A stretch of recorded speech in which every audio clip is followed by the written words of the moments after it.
It's a Mailbag Monday. I've got two third basemen for you, Junior Caminero and Jhonkesky Noel. Let's talk about it. You are Locked On MLB Prospects, part of the Locked On Podcast Network, your team every day.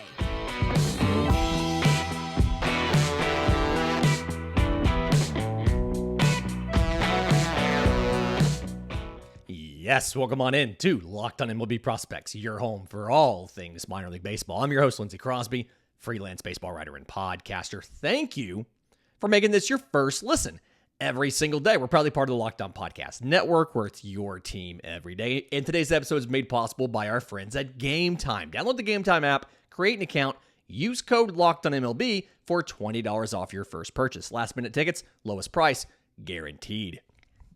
So as we do every single Monday, this is a mailbag episode full of questions from listeners of the show. If you have a question for our mailbag, tons of ways to get them to us. I'm on Twitter at Crosby Baseball. Show's on Twitter at Locked On Farm. We have a Discord, we have email, we have a subtext. It's all listed down in the episode description in the show notes.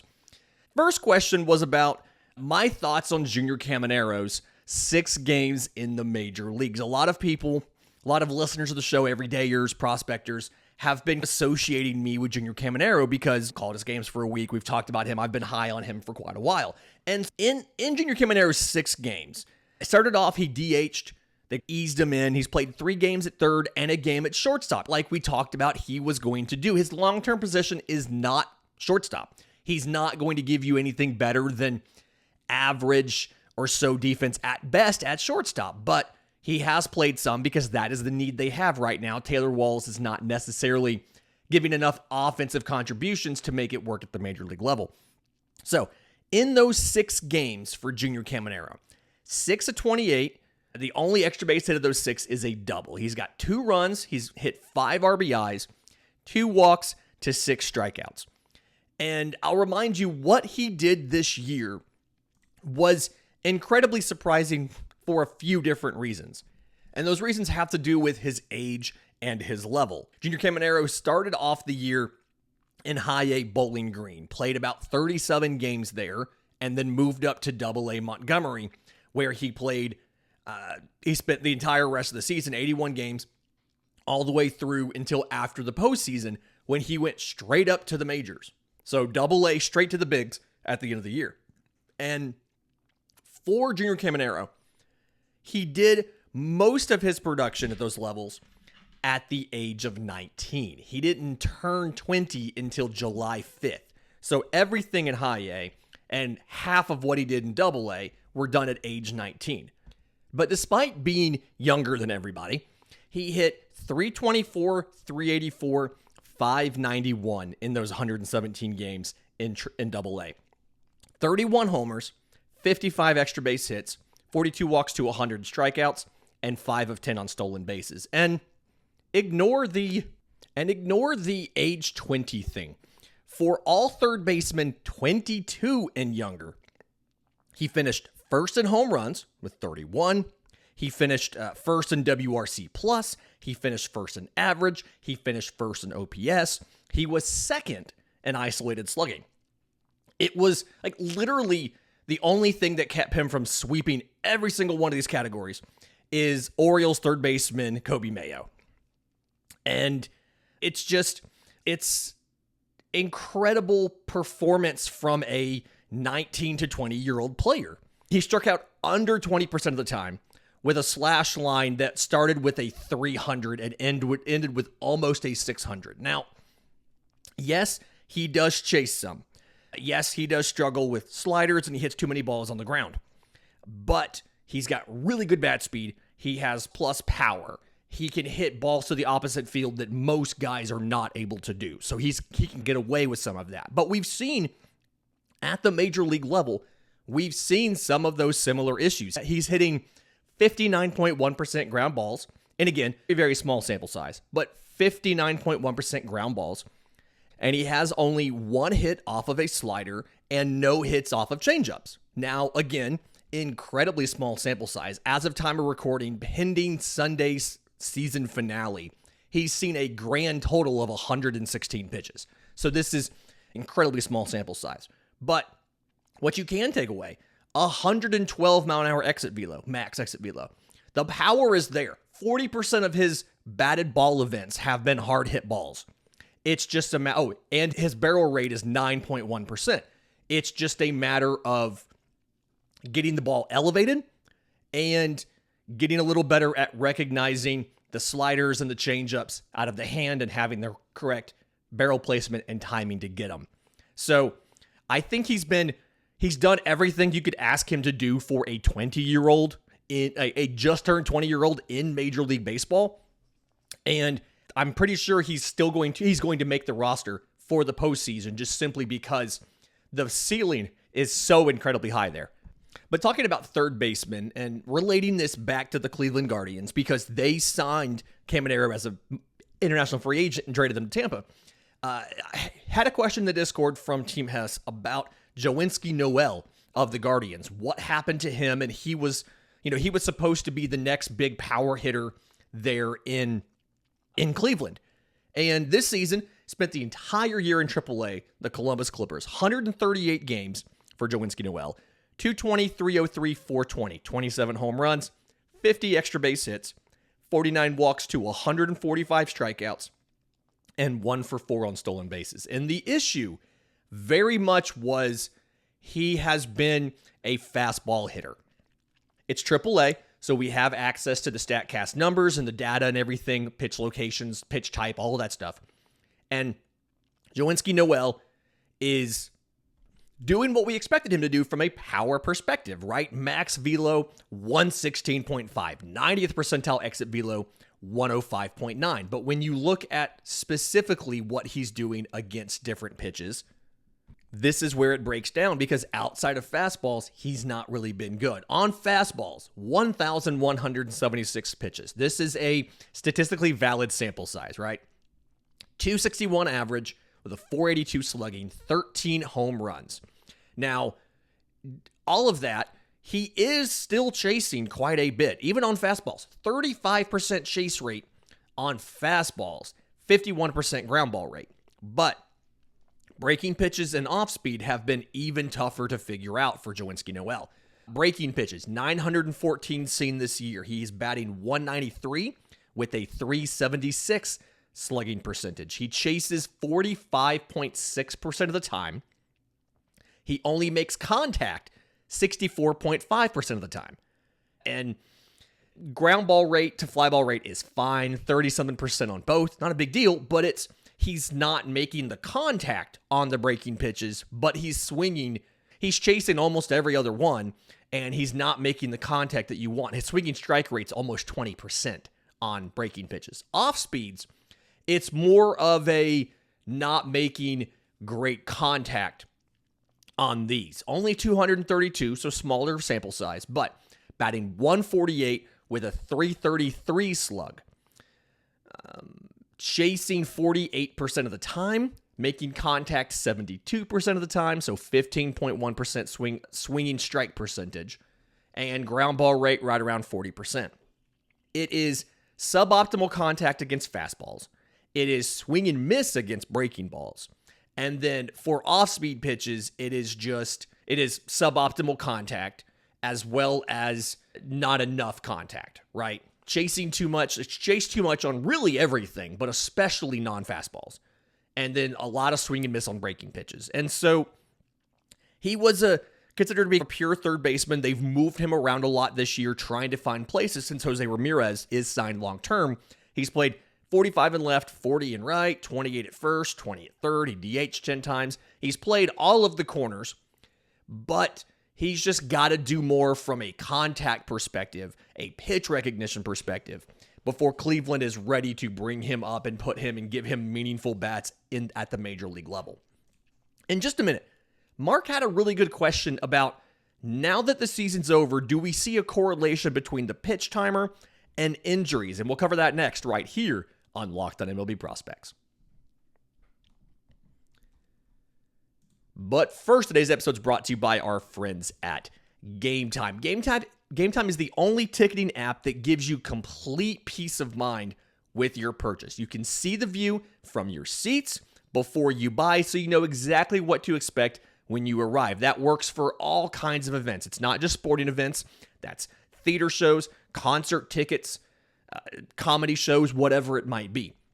They give you an all-in price. You see your total up front. You're getting a deal because you see the final price. There's not a lot of hidden fees. And then you can buy the tickets in just seconds. With 2 taps, they come straight to your phone. With the game time guarantee, that also means you'll always get the best price. If you find tickets in the same section and row for less than what you paid, with Game Time will credit you 110% of the difference. So take the guesswork out of buying tickets with Game Time. Download the Game Time app, create an account, redeem code Locked On MLB for $20 off your first purchase. Again, create an account, redeem code Locked On MLB for $20 off. Download the Game Time app today. Last minute tickets, lowest price guaranteed. Okay, so Mark had a great question about pitcher injuries. And in essence, now that the season's over, do we have an idea as to, did the pitch clock cause more pitching injuries than last year or in the past? And the short answer, no. The long answer is, on the long-term perspective, a decade or so, injury rates have increased steadily. But there's no evidence that this is because of the pitch clock. And there's 3 major reasons why it looks like it's not related to the pitch clock like a lot of people feared that you would see. There was really early in the season, there was a rash of injuries and everybody rushed to blame the pitch clock. But there's 3 main markers that make it look like this is not going to be because of the pitch clock. You remember, you did change a lot of things, right? You changed a lot of stuff, multiple rules this year versus others. Thing number 1 is you did not see an increase in injuries from 2021 to 2022 in the minors when you instituted the pitch clock. The first year of pitch clock in the minors, injuries actually went down, not up. That's a red flag on the theory number 1, right? Red flag on the theory number 2 is this season, this is through, I believe these numbers were through Friday. You have seen less injury list placements on the injured list from opening day to day 172 of the season this season than you saw last season. So it was a total of 386 pitchers and 688 total players in those first 172 days on the injured list in 2022. In 2023, through that same time period, you went down from 386 pitchers to 353, and your total went down from 688 to 643. And anecdotal on this, we saw a significant increase in 2021. The belief is that's coming off of the COVID year and a lot of differences in how guys were stretched out and usage patterns and things like that. But we also haven't seen a difference in starting pitcher usage. On average, they throw the same number of pitches year over year. The average was 85.2 last year. It's 85.6 this year. The number of outs they get on average went from 15.7 to 15.5. And the percentage of outings that are 5 or more innings went from 70% to 70.6%. In addition, velocity went up year over year. And that's something that has happened a lot, right? Like that happens just about every single year. But it's something where velocity is up. And so if you were having to adjust for the pitch clock, if it was causing you to be more fatigued and not be able to get more rest, you would assume that guys would not be throwing as hard because they would be trying to conserve energy or they would not be able to do as much. So this is something where everything points against it being the pitch clock, right? Everything shows you. Fangraphs went one step farther, and this is the third thing. Now, this is only through middle of the year, through June 11th. So, grain of salt, they have not, that I've seen, they have not updated this since the season is essentially now over. But they not only broke down injury for pitchers, they looked at how much did a pitcher increase their pace, and then did those pitchers get hurt or not.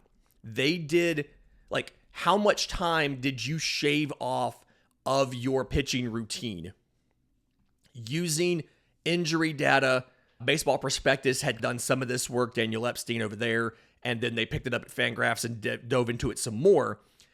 And of the 50 pitchers that had the largest change of pace to their pitch routine, 18% went on the IL. 8 of the 50 with the smallest change went on the IL. That's 16%. The overall injury rate for pitchers who pitched at least 5 innings in both seasons, the overall injury rate was 27.5%. It's not the players that are having to significantly speed up. It's not the players who aren't having to speed up. There's no correlation between you had a pitch clock when you didn't and you got hurt more, or you had a pitch clock and you had to significantly adjust.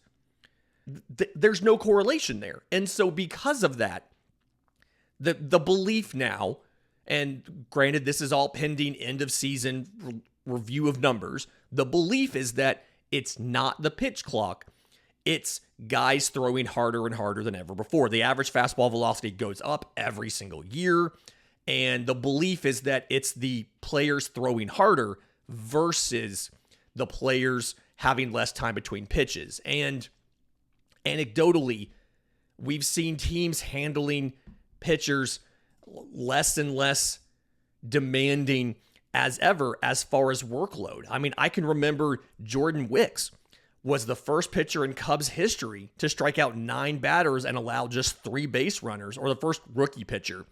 He got pulled after 5 innings and 80 pitches, despite having struck out 15 batters in a row. And it was something where he had never thrown more than 89 pitches in any of his starts in minor league baseball. And when Johan Oviedo of the Pirates had that complete game against Kansas City in the 5-0 victory, that was the first time in more than 2 years that a team let a pitcher age 25 or under throw at least 112 pitches over 9 innings.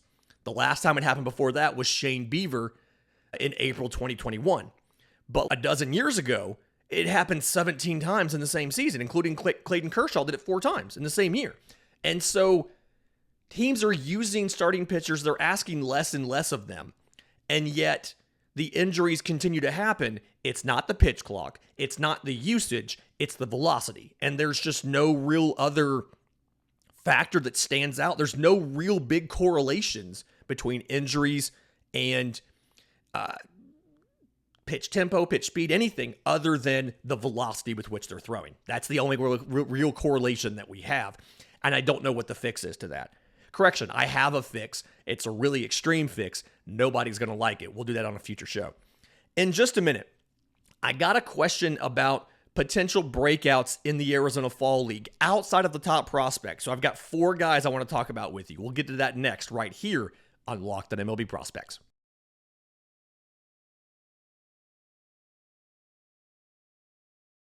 Welcome back to Locked On MLB Prospects, your home for all things minor league baseball. I'm Lindsay Crosby, your host. Talking about mailbag question here about possible breakouts in the Arizona Fall League. And 2 hitters, 2 pitchers, guys that we haven't talked about a lot on this show or are not being discussed in that group of the top prospects who are going, like Colson Montgomery, Kevin Parada, etc. So, first baseman Nathan Martorella of the San Diego Padres, 2022 5th rounder out of Cal. 135 games this year between high A and double A. 255, 361, 437 is the slash line. 19 home runs, 50 extra base hits, 82 walks to 101 strikeouts, and 5 of 8 on stolen bases. He has been Different from most usual top Padres prospects. Feels like they really go for those super toolsy, super flashy guys. He struggled a little bit in Double-A, but he just has really good plate discipline. The power is getting much better again. 19 home runs this year in 135 games. So he's not quite at the level of a masher you would expect from a first base position. He's what I'm calling that new wave of first baseman. Kyle Manzardo, who's also in the Arizona Fall League, matches that. Nate Lowe of the Rangers also matches that guy who isn't necessarily crushing 30 home runs a year, but he's running a high batting average. He's walking a ton, in this case, 82 walks to 101 strikeouts.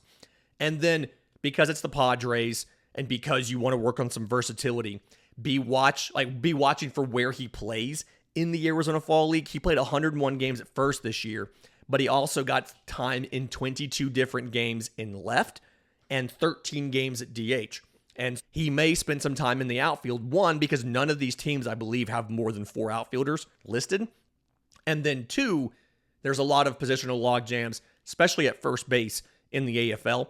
Get him some versatility, let him play the outfield some. The second guy, a guy we should have talked about this season because he had a fantastic year, but Justice Bigbie of the Tigers, 2021 19th rounder out of Western Carolina. Definitely a great result for a 19th rounder, right? But 115 games between high A, double A, and a brief triple A cameo at the end of the year. 343, 405, 537, 19 home runs, 45 extra base hits, 42 walks to 77 strikeouts, and 6 of 8 on stolen bases. The power has looked good this year. Average exit velocity of 92 miles an hour. Some of the questions are, he was a little bit old for the level. He's almost 25 years old. And so he should do well in high A. He should be able to hold his own in double A. Just a brief bit of time in triple A. And you've got some defensive questions as well. He played 59 games in left, 37 in right, 19 at DH. Look to see, can he show that he can play right field at an above average level? His defensive stats were worse in right than in left. But he's got good patience. He's got good pop in the bat. He doesn't strike out a ton. Definitely something where we've talked on this show before about the Tigers getting much better with hitter development, but we haven't seen these guys in the bigs to know how legitimate it was or how well it was going to stick. Justice Bigbie's a guy, if he has a good Arizona Fall League, you could see him doing that next year. A couple pitchers here as well. Right-hand pitcher Christian McGowan of the Philadelphia Phillies. 2021 7th rounder out of Eastern Oklahoma State. I believe that's a junior college. Came back from Tommy John midway through the season, right? So 9 starts between, again, rookie ball all the way up to AAA. And it was one of those, the season ended, they bumped him to the next level, let him keep going. 0-1, that loss was in Clearwater too. 0-1 with a 3.86 ERA in 25 2/3 innings. 28 strikeouts, so 9.8 per 9, to 10 walks, 3.5 per 9, 1 home run allowed. A lot of what he's doing here, this is trying to get more innings under his belt. You're looking to pick up an extra 20 or so innings maybe over the course of this 6 weeks he's there, because you want to get him back on that development curve, right? Again, came back in July and got a lot of ground balls. He's throwing a 2-seamer, a slider, and a changeup. 2-seamers in the mid-90s, changeups in the high 80s. And I said he's throwing a slider. He's really throwing 2. It's that guy after my own heart. We've talked about this before, how not enough guys do this, but he has a gyro slider that he throws, and then he has a sweeper that he throws. And the gyro slider, he likes to use it earlier in the count, steal strikes with it, get weak ground balls, and then he'll whip out the sweeper to get you to chase something to get the put away. I love guys that throw both of those sliders. You combine, you've got a 2-seamer, a slider, a sweeper, and a changeup.